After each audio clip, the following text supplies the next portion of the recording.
से ज़्यादा लोग हैं वो गरीब लोग ही इंडियन आर्मी में जाते हैं, क्योंकि वो ईमानदार बहुत होते हैं, उनका देश से लगाव होता है। ऐसे ही ठीक कंपनियों में भी यही होता है कि जो बहुत ईमानदार होते हैं या फिर फार्मर होते हैं या फिर मजदूर किस्म के लोग होते हैं, जो अपनी बिल्कुल छोटे घराने से निकल कर नौकरी करने के लिए जाते हैं, किसी भी ऑफिस में जाते हैं या फिर किसी प्राइवेट कंपनी में जाते हैं, तो उनको जो सामना करना पड़ता है चीटिंग करने वाले लोगों से करना पड़ता है। और वो लोग सुटेबल फिर अपने आप को नहीं समझ पाते हैं, क्योंकि जो सामने छल करने वाला व्यक्ति बैठा है वो अच्छे इंसान की ज़िंदगी को ख़त्म कर देता है। तो मेरा एक रिक्वेस्ट है, जितने भी बड़े बिजनेसमैन हैं उनसे एक ही कहना है कि आप किसी भी व्यक्ति को एक जगह पर स्थिर नहीं रखेंगे। यदि आपके पास कई ब्रांच हैं तो ब्रांच के लोगों का इधर उधर ट्रांसफ़र करते रहें, ताकि ठीक रहेगा। और मैंने जहाँ जहाँ जॉब किया है, मैंने सभी लोगों से अपील भी किया है। अभी रिसेंटली एक लोग थे, मैंने उनसे अपील करना चाहा लेकिन मेरे साथ में चीट कर दिया गया, ताकि मैं अपनी बात ना कह सकूं, क्योंकि वहाँ पे एक लड़का था और उस लड़के ने अपने आप को खो दिया।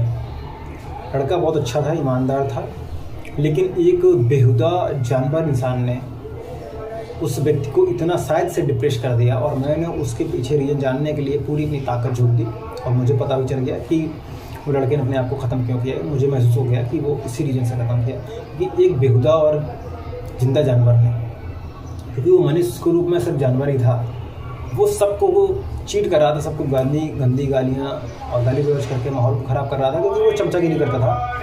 और चमचागिरी करके उसने अपने कंपनी के कई लोगों को धीरे धीरे करके निकलवा दिया। कंपनी के ऑनर्स को पता नहीं चलता है, कंपनी के ऑनर्स को लगता है कि अरे यार वो बंदा सीनियर है, इसी वजह से उसकी बात नहीं मान रहे तो लोग निकल रहे हैं। ऐसा नहीं, वो तलवे चाटने वाले लोग हैं। तो वो बैठ चुके हैं सही जगह पे। जगह तो सही है, लेकिन उनका स्वरूप जो है, अंदर का स्वभाव है, वो ठीक नहीं है, वो चीटी करने वाला है। तो जब वो चीट करते रहते हैं तो अच्छे लोग वहाँ पे नहीं रुक पाते हैं। और ये जब ऑनर्स के बाद बात पहुँचती है तो ऑनर लोग यही कहते हैं कि भाई मैं क्या करूँ, क्योंकि वो सामने वाला जो बंदा है वो सीनियर है। और जो सीनियर जो चीट करने वाले लोग होते हैं उनके पास एक बहुत बड़ा टॉपिक ये होता है कि सर मैंने जो इसको समझाया था कंपनी का काम करने के लिए समझाया, मैंने तो अपने लिए कुछ नहीं बोला ना, कंपनी के लिए बोला। तो जो कंपनी का ऑनर होगा वो इम्प्रेस हो जाएगा, उसको लगेगा कि यार देखो हमारी कंपनी के लिए उस बंदे ने सोचा।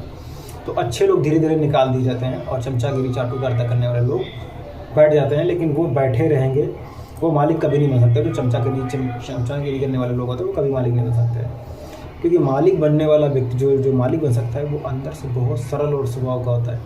जो मालिक होते हैं बहुत सरल स्वभाव के होते हैं। मैं सबकी बात नहीं कर रहा हूँ, कुछ लोग होते हैं बहुत सरल स्वभाव के होते हैं और वो नहीं चाहते कि हमारे किसी भी एम्प्लॉय को गाली दी जाए।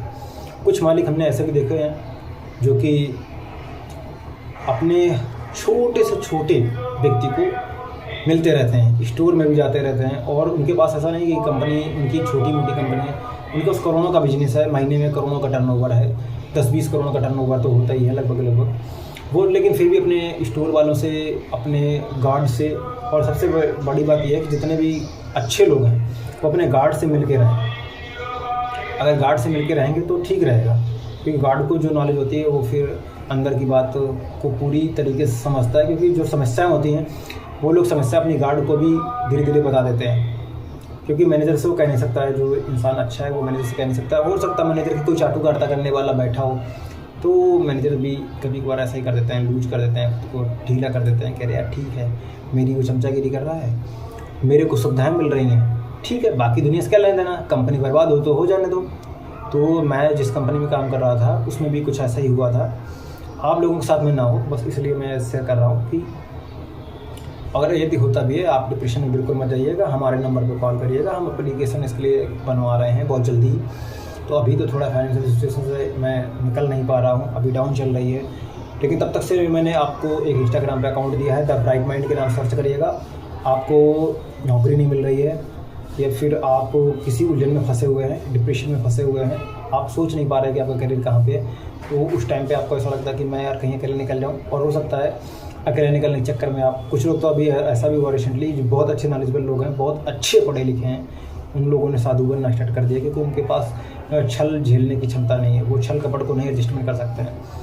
तो अच्छे लोग इसलिए मार्केट से निकल रहे हैं और बुरे लोग कंपनियों में एडजस्टमेंट कर रहे हैं और बुरे लोग बहुत आगे निकल रहे हैं। तभी तो सबसे ज़्यादा बेरोजगारी का माहौल बना हुआ है, क्योंकि अच्छे लोग जब होंगे नहीं तो कंपनियां बढ़ेंगी नहीं। एक कंपनी मान लो कोई भी कंपनी है, उसमें एक मैनेजर है, वो भी चीटिंग करने वाला है, जो मैनेजर के साथ में चमचा है वो भी चीटिंग करने वाला है। अब बताओ वो कंपनी कहाँ जाएगी? कुछ नहीं जाएगी। जब तक वो कंपनी का मैनेजर है, जब तक वो कंपनी का मैनेजर का चमचा है, तब तक कंपनी में कोई अच्छा इंसान नहीं पहुंच पाएगा। नॉलेजेबल जैसे ही पहुंचेगा, जैसे ही अच्छा इंसान पहुंचेगा, उसके साथ चीट कर दिया जाएगा। हो सकता है अगर वो अपनी बात कहेगा भी कंपनी के सीईओ से या मार्केटिंग